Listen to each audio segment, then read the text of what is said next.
Bueno, y vamos a continuar entonces con predictores de ventilación dificultosa. Los predictores de ventilación dificultosa no tenemos que confundirlos con los predictores de intubación dificultosa. ¿Sí? Son predictores para dos maniobras distintas. Si bien hay algunos que se comparten, por ejemplo la macroglosia, por ejemplo la protusión mandibular limitada, la mala extensión atlanto-occipital, todos ellos ya los mencionamos previamente como predictores de intubación dificultosa. Pero siempre recordar que cuando hablamos de ventilación estamos hablando de introducir o insuflar aire a presión positiva a través de la vía aérea superior del paciente, ¿sí? No instrumentar la vía aérea propiamente dicho.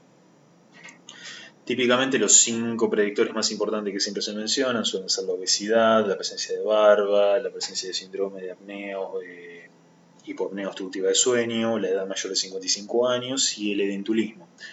Acá aparte podemos mencionar otros, hipertrofia de amígdalas linguales, masas tumorales, abscesos faringeos, cicatrices por lesión en cuello, o sea, todos predictores que siempre nos hablan de masas o de algún tipo de obstáculo, digamos, para el pasaje de aire a través de la vía aérea superior.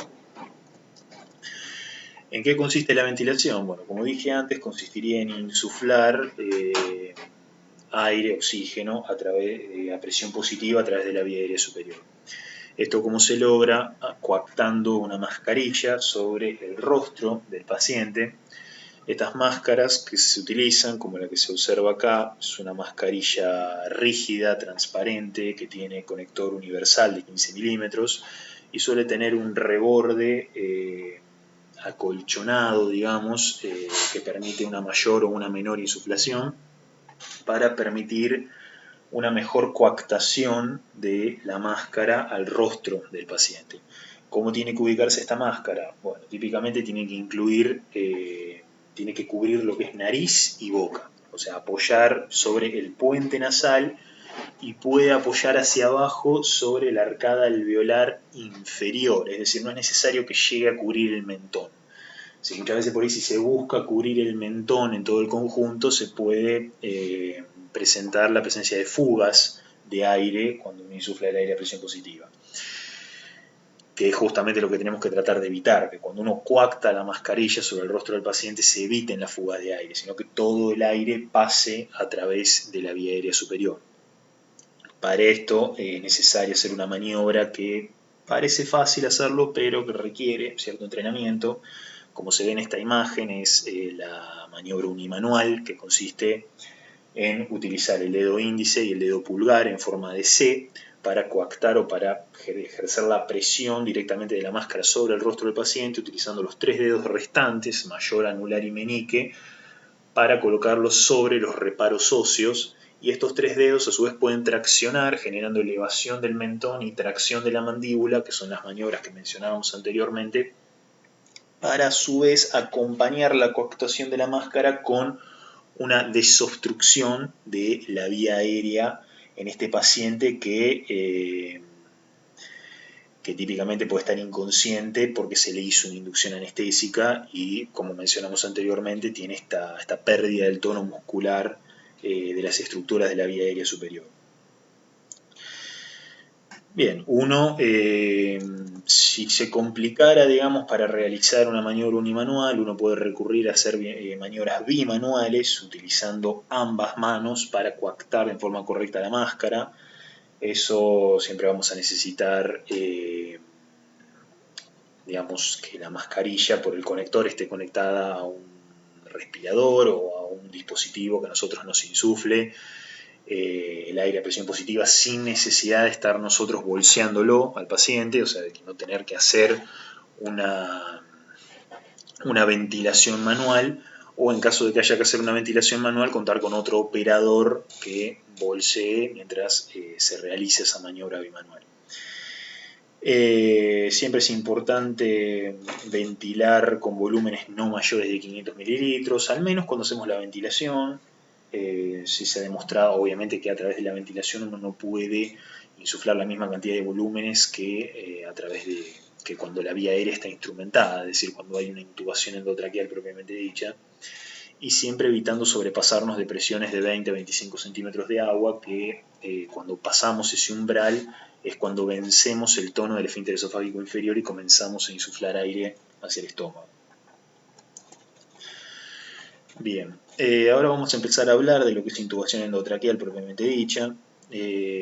Acá en esta imagen podemos ver un tubo endotraqueal típico. Existen distintos tipos de tubos endotraqueales, distintas características, distintos componentes, pero bueno, todos a grandes rasgos comparten algunos componentes en común, como podemos ver un adaptador, el típico adaptador universal de 15 milímetros que permite conectarlo a un dispositivo, a un respirador que nos permite hacer la ventilación del paciente.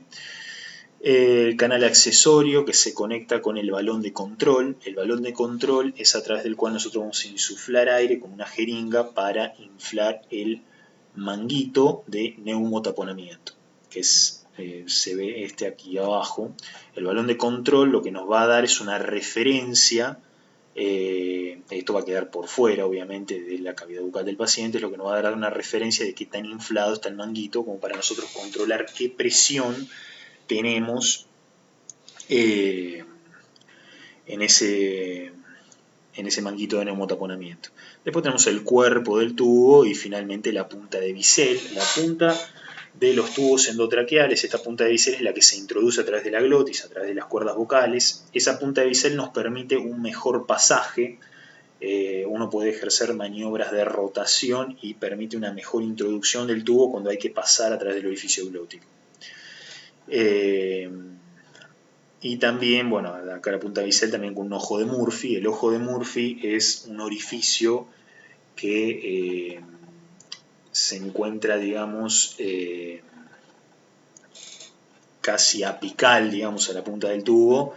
Es como una luz alternativa que posee el tubo endotraqueal, que es, digamos, es un orificio accesorio para los casos en los cuales puede existir una obstrucción del tubo por secreciones, entonces permite, digamos, ampliar la superficie para permitir el pasaje de oxígeno, de aire a través del tubo endotraqueal para ventilar al paciente.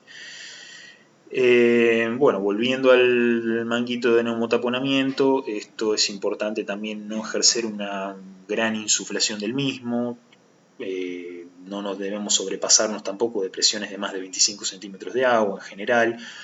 Una gran insuflación de ese manguito lo que puede ejercer es presión contra la mucosa traqueal, lesiones de la misma. También se puede asociar con lesiones nerviosas del nervio recurrente o típicamente con dolor de garganta.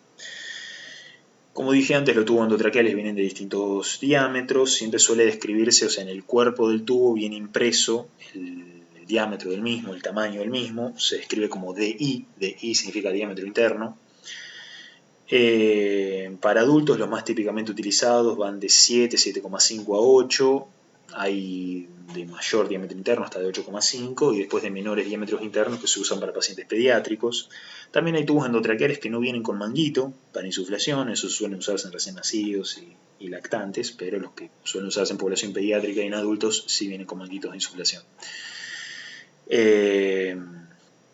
Uno va a elegir el diámetro interno en base a la contextura de su paciente. En líneas generales para las mujeres suele usarse de 7 a 7,5 y para los hombres de 7,5 a 8. Siempre también el tamaño del tubo endotraqueal puede elegirse en base a cuál es el motivo de la intubación. Cuando se va a hacer una intubación endotraqueal por un paciente que va a hacerse una anestesia general y va a permanecer anestesiado por un par de horas y posteriormente se lo extuba, terminado el procedimiento, siempre se va a buscar elegir tubos endotraqueales más pequeños, que coacten bien en la vía aérea, que permitan una buena ventilación sin que exista fugas, pero nada, se puede utilizar, digamos, diámetros menores. En cambio, pacientes que tienen que permanecer intubados a mediano o largo plazo, se prefiere utilizar tubos endotraqueales con un diámetro interno un poco superior. Esta otra imagen que podemos ver acá es la maniobra de pinza, que antes de ponerme a hablar de eso, voy a hablar un poquitito del posicionamiento.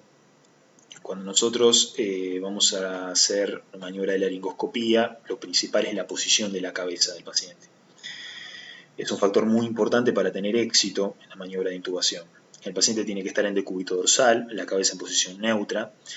De esa manera nosotros podemos distinguir tres ejes: el eje oral, el eje faringio y el eje laringio, que son los tres que se describen aquí.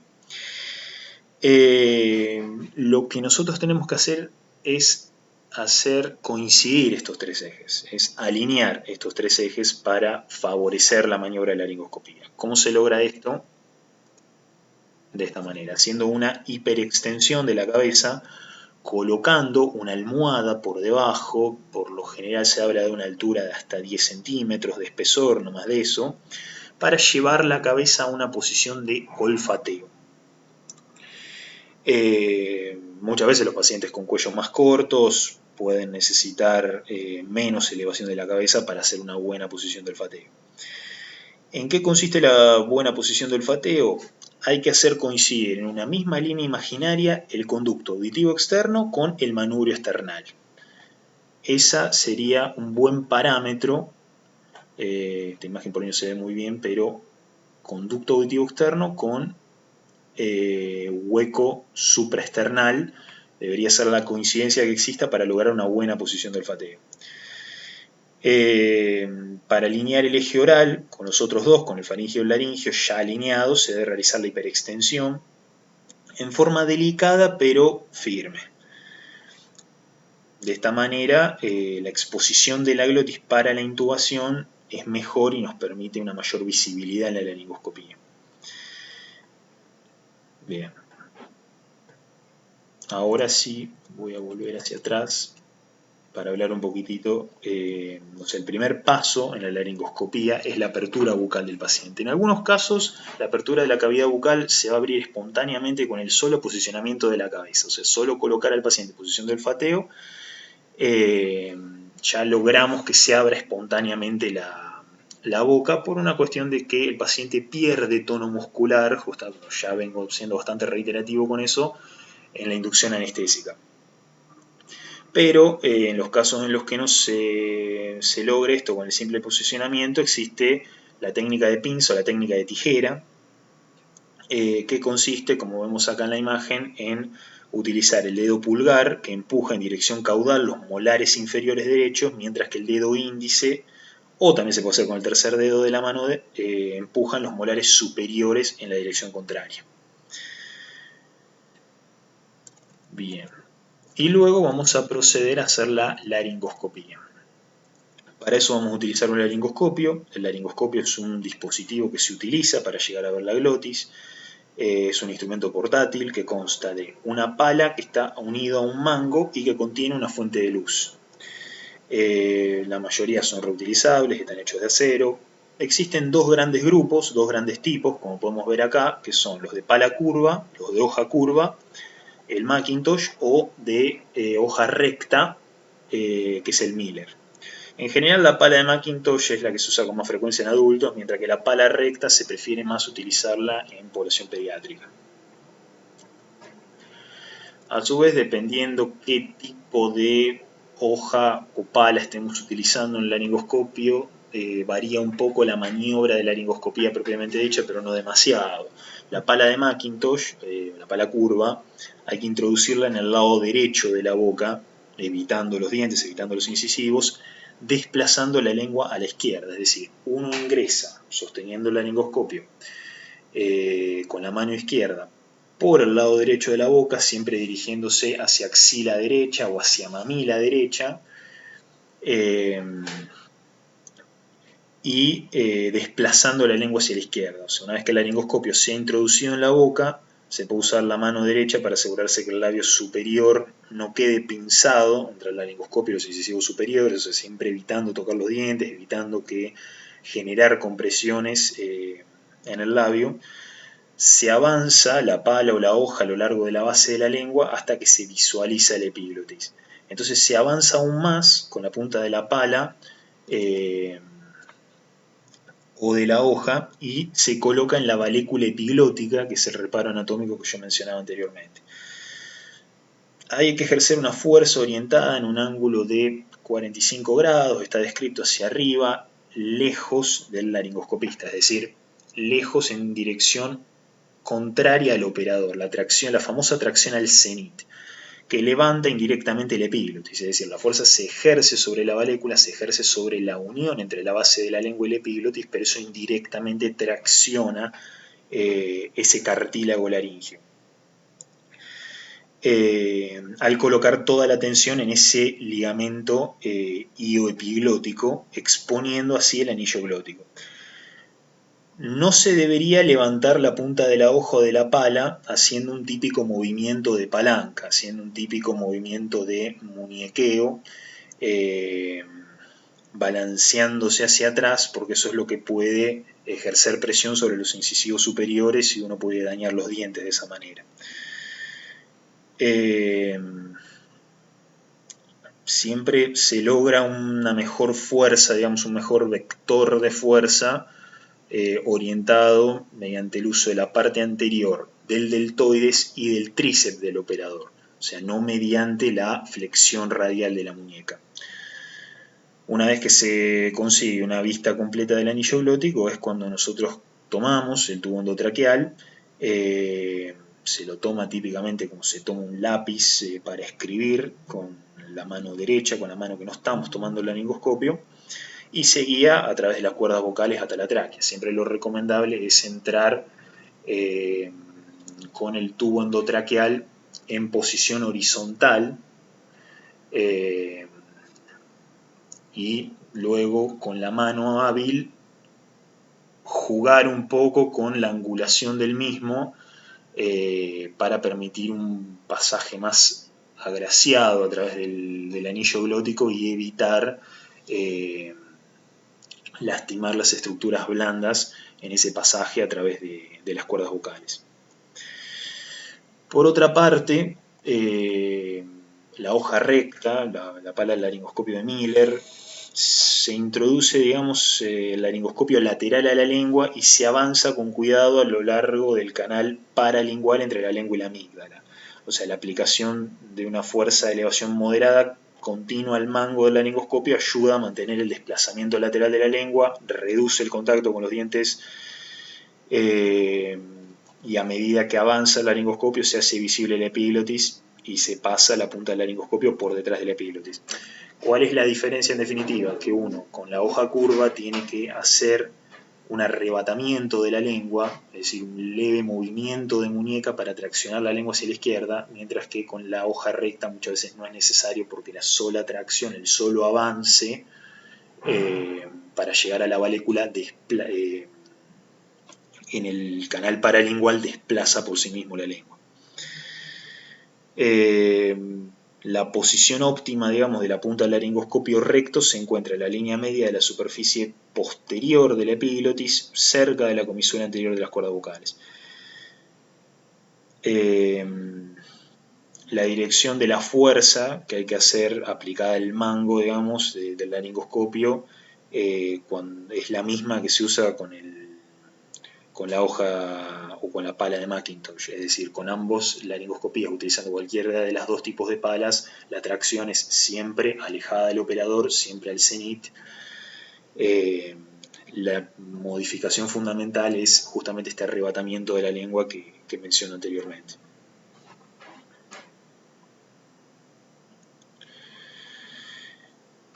Bien.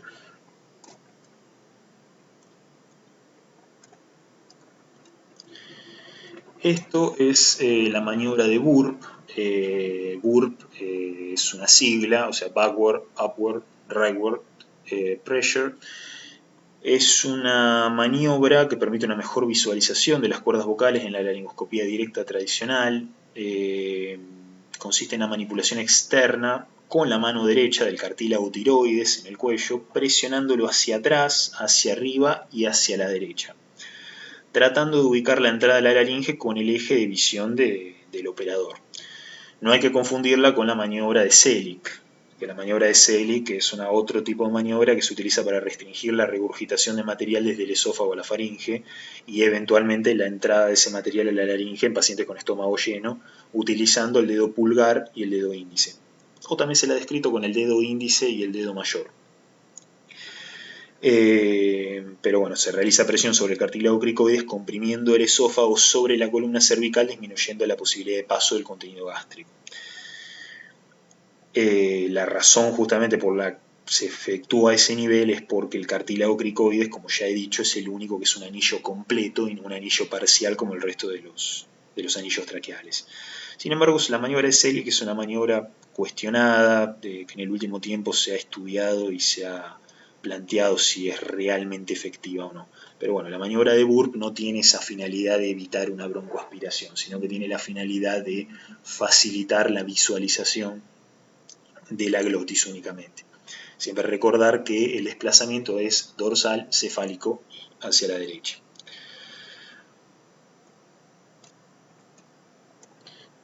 Bien, la colocación del tubo endotraqueal puede determinarse habiendo observado el paso del tubo entre las cuerdas vocales a través de la inspección visual, es decir, que el operador haya visto el tubo endotraqueal pasar a través del anillo glótico. Se puede confirmar con la elevación del tórax, es decir, una vez que el paciente está intubado y comenzó a ventilarse, que tenga una expansión torácica bilateral simétrica. La condensación visible que exista en el tubo endotraqueal, que se empieza a empañar por dentro, ruidos respiratorios igualmente bilaterales sobre la pared torácica, obviamente la auscultación, la falta de ruidos de gorgoteo en el epigastrio, es decir, que no haya signos de que se está insuflando aire en el estómago, y la distensibilidad adecuada de la bolsa de la máquina de anestesia que existe durante la ventilación manual. Sin embargo, todos estos indicadores siempre tienen que ir evaluándose escalonadamente, pero el que termina siendo el gol estándar y el más importante de todos es la capnografía normal. O sea, nosotros tenemos un capnógrafo que nos grafique al menos una buena curva con al menos 3 respiraciones, nosotros podemos comprobar que realmente el tubo endotraqueal está en la posición adecuada. Una vez confirmada la correcta ubicación del tubo dentro de la tráquea, hay que proceder a fijarlo en posición, conectar al paciente a la asistencia ventilatoria que corresponde. Siempre la conexión se hace en realidad previo a la fijación propiamente dicha, porque es lo que a nosotros nos ayuda a saber que ese tubo está bien posicionado.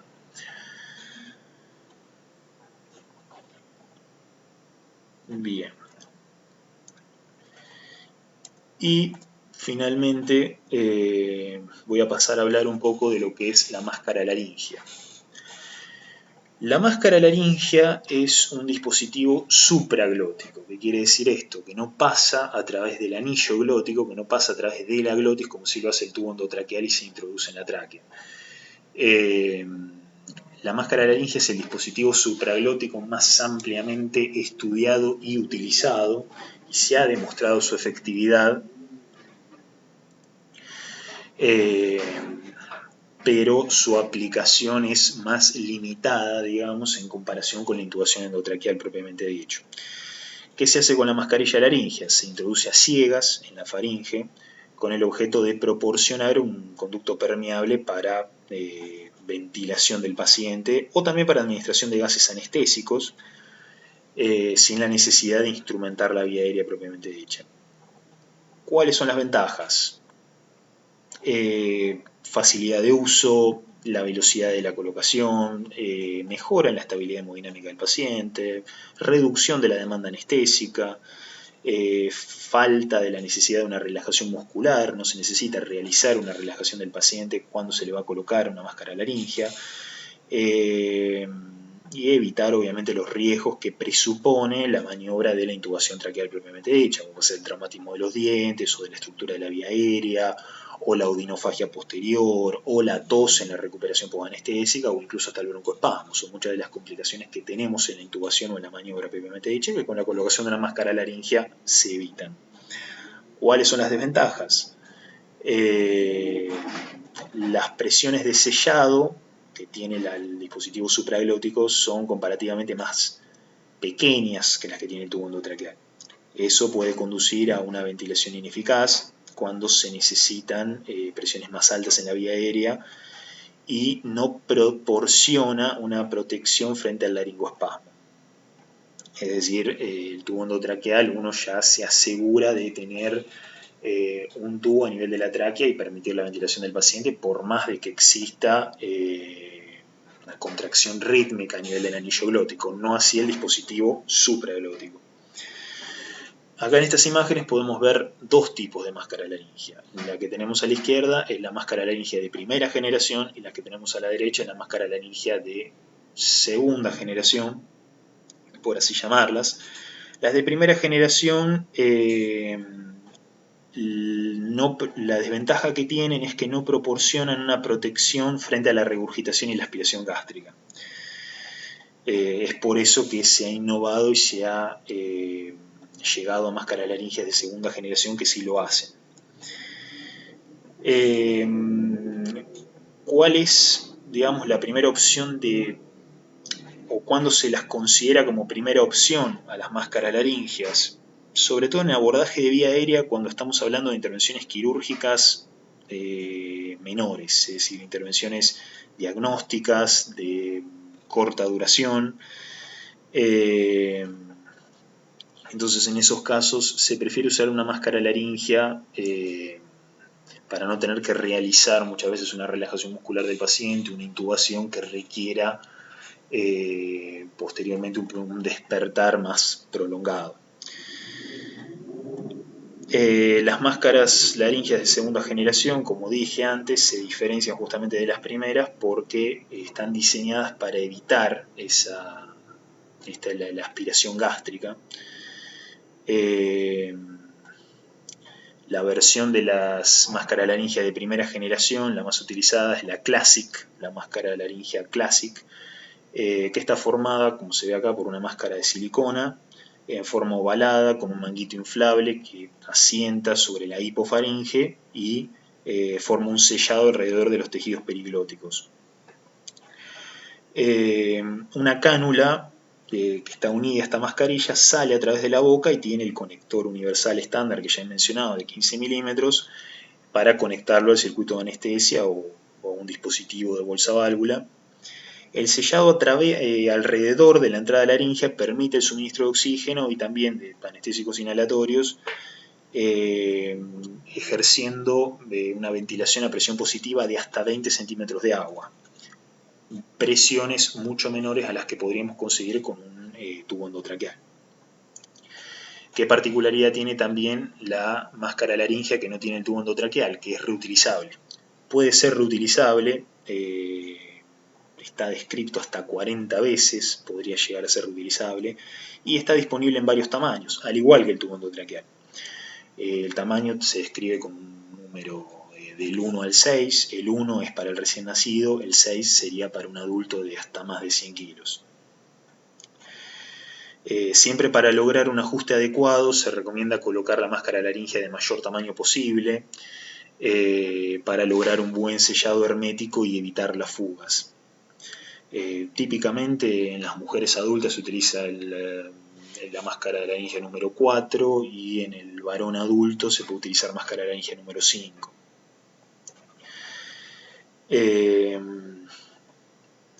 Siempre es preferible apuntar a utilizar una máscara laringia de un número superior a un número inferior. O sea, está descrito que utilizar una máscara laringia pequeña siempre conduce a fallos en la colocación o a errores en la coactación y posteriormente fugas cuando se intenta ventilar al paciente.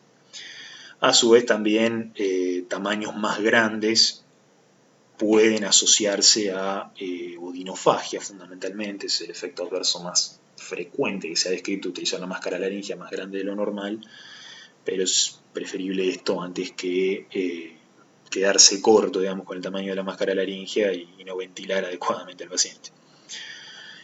Como dije antes, se introducen a ciegas a través del orofaringe. Previo a la introducción es conveniente hacer una insuflación parcial del manguito, lubricar la cara posterior de la mascarilla con un lubricante acuoso y una vez colocada, inflar completamente el manguito con un mínimo de volumen de aire eficaz, una presión de entre 40 a 60 centímetros de agua. Nosotros el manguito de neumotaponamiento del tubo endotraqueal hablaba de presiones de hasta 25 centímetros de agua. En la máscara laringea, como es un reborde mucho más extenso, hablamos de presiones de entre 40 a 60. La confirmación de la colocación correcta de la máscara laringea se comprueba de la misma manera que se comprueba, o no de la misma manera, pero utilizando elementos que también utilizamos para corroborar la correcta colocación del tubo endotraqueal, que puede ser la auscultación, la expansión simétrica del tórax, la capnografía, entre otras. Una vez que se confirmó, digamos, la colocación correcta, una práctica puede ser colocar un rollo de gasa como protector a las mordidas y asegurar la máscara laringea con cinta o con vendas de la misma manera que se puede asegurar el tubo endotraqueal. Bien, en cuanto a complicaciones más graves de la utilización de máscara laringea, o sea, las más frecuentes pueden ser lesiones leves bucales, faringeas o laringeas, expresadas como síntomas de irritación de garganta o odinofagia. La incidencia de la odinofagia posterior a la colocación de una máscara laringea puede ir entre el 10 al 20% de los casos, pero siempre se ha relacionado con utilizar máscara laringea más grande de lo necesaria o una hiperinsuflación, digamos, de la máscara de silicona en la coactación supraglótica. En casos más graves puede llegar a haber lesiones orofaringolaringeas con traumatismo de úvula y necrosis faríngea, pero son casos muy extremos y muy poco frecuentes. Hasta incluso se han notificado casos de lesiones de nervio lingual, hipogloso y laringio recurrente, pero muchas veces suelen resolver en forma espontánea en el transcurso de semanas o meses.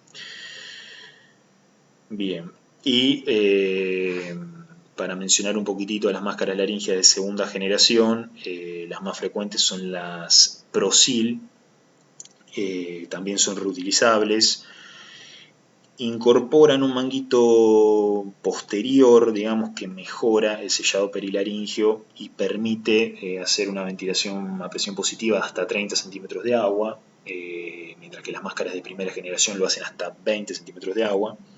Incorpora el tubo de drenaje gástrico, que a su vez también permite el acceso gástrico con una sonda orogástrica y canaliza cualquier contenido gástrico regurgitado lejos de la vía aérea, separando de esa manera con eficacia lo que es el aparato respiratorio del gastrointestinal. O sea, se evita este efecto indeseado de regurgitación que no nos protege del todo las máscaras de primera generación. El protector de mordidas está incorporado ya en la máscara de segunda generación y suelen tener también un manguito más blando. La técnica de introducción es muy similar a la de primera generación y no varía demasiado en cuanto a la técnica, la maniobra de colocación, de sellado, asegurar la misma. La numeración en cuanto al tamaño es la misma, va del número 1 al número 6. Me retracto, va del número 1 al número 5. Es decir, las de primera generación del número 1 al número 6, la de segunda generación del número 1 al número 5. Ya la número 5 suele ser para personas de entre 70 hasta 100 kilos. Y bien, creo que hasta acá terminamos. En esta diapositiva dejo un poco la bibliografía que utilicé para hacer esta presentación. Y bueno, espero no haberme explayado demasiado y haber hecho esto lo más sintético posible.